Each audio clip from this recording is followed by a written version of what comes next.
Hello again, Edward at Delray Beach Motors, underneath a 1968 Corvette. We're going to do an inspection of this bad girl and go from there. This car, the odometer reads, I want to say around 75,000 miles in that ballpark, believed to be original miles. Has two owners, or three owners that we know of. A female owned it in Chicago for 25 plus years. The last owner had it for, I want to say, 7 to 10 years. It's recently came on the market, and we have it here available. I can tell you that everything underneath looks extremely well for the age of this car. The ball joints, the control arms, the rear axles, everything on it checks out A-OK. Car was serviced locally by a Corvette specialist. We're looking at the sway bar bushings are a little dry rotted, could use to be replaced on it. The actual bump stops for the lower control arms are in good condition. Ball joints and the boots covers for the ball joints look good. There is no play in the axle itself. No play for tie rod ends.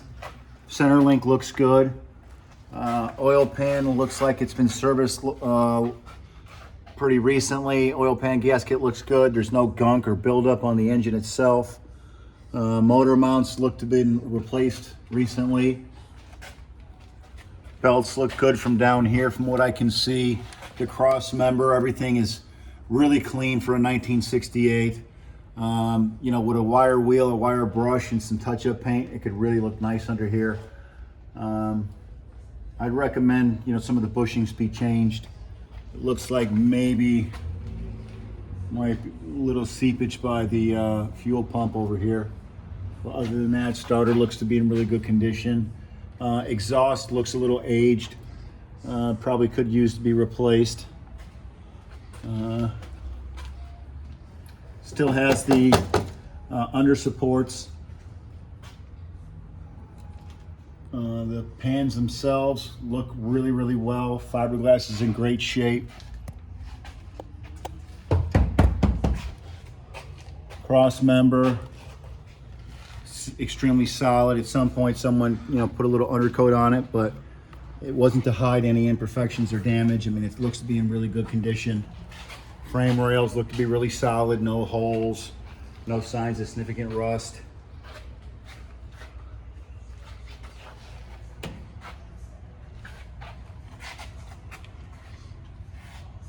Rear axles look good.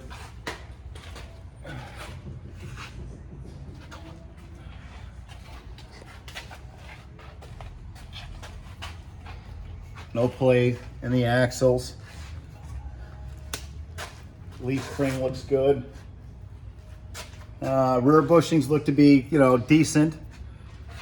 But, you know, if I was going to put this baby in my garage and call her own, I'd probably put a new set of shocks on her.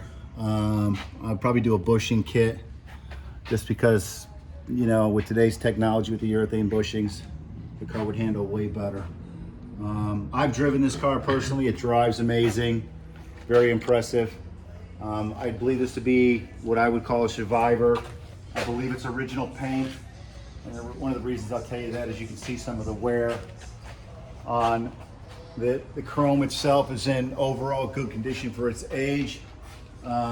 But obviously, if you're a perfectionist, I would say to rechrome the bumpers.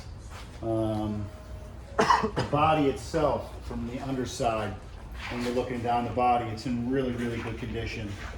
The wheel wells are in good condition. There are no signs of, you know, a past accident that I can see. No signs of really any major paint work. Once again, the front bumpers, I'd call it a solid 6.5. But if you really wanted this car to stand out and be that, you know, upper 40s, mid 50s Corvette collectible, definitely would be worthy of a complete paint job and re-chroming some of the chrome.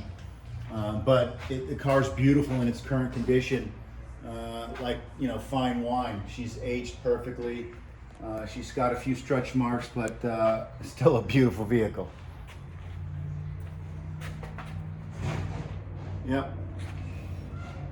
Rocker panels look good.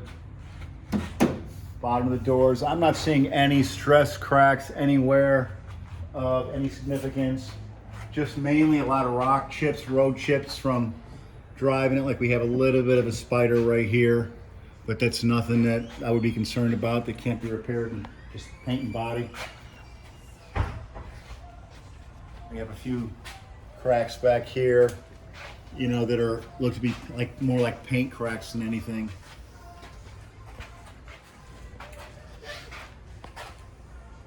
So the undercarriage on this car, if I had to rate it on a 1 to 10, I'd give it a, for original condition, I'd give it an 8.5. You know, obviously that's for original condition. If I was